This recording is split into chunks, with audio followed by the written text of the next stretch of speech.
La version 4.0 de GeoGebra nous permet de créer des listes et d'afficher divers types de graphiques. Cette vidéo nous montre une façon de faire un diagramme de quartile d'une distribution à une variable.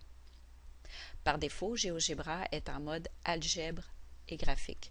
Pour éditer une liste, passons en mode tableur et graphique.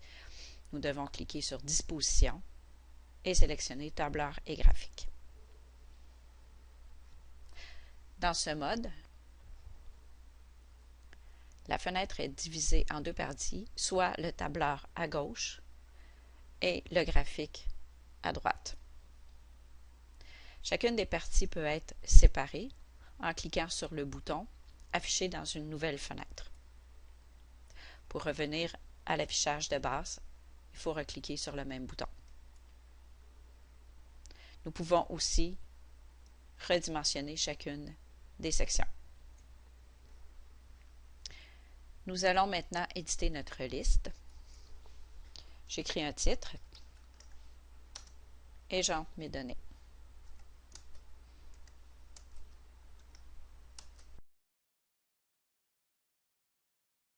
Une fois les données entrées, nous allons les sélectionner pour construire notre diagramme.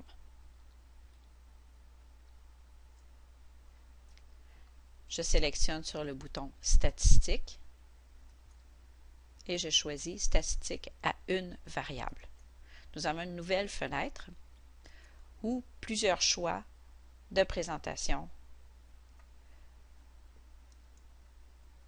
sont affichés.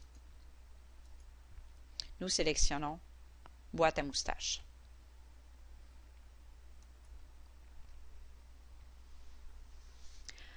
Nous pouvons maintenant voir les options et afficher également les statistiques. Dans les statistiques, nous avons le nombre de données, la moyenne, l'écart type, la somme, le minimum, Q1, médiane, Q3 et le maximum.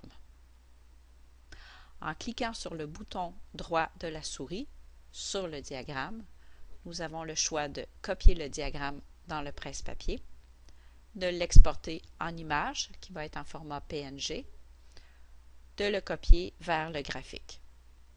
Nous allons sélectionner Copier vers graphique. Ensuite, nous allons fermer la fenêtre de statistiques.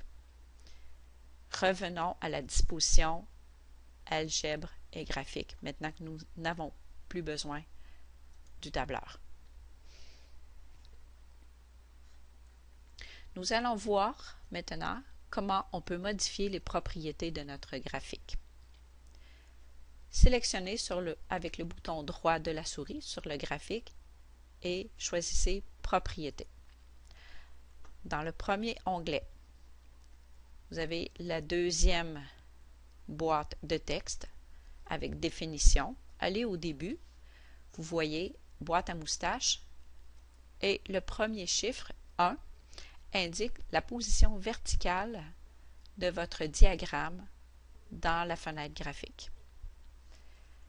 Par défaut, nous avons 1, mais si nous voulons afficher plusieurs diagrammes de quartile dans le même graphique, nous pouvons leur donner des nombres différents, par exemple 1, 3, 5, pour les espacer. Le deuxième chiffre, 0,5, c'est la largeur en fait du diagramme. Nous allons donner une légende et afficher la légende de notre diagramme.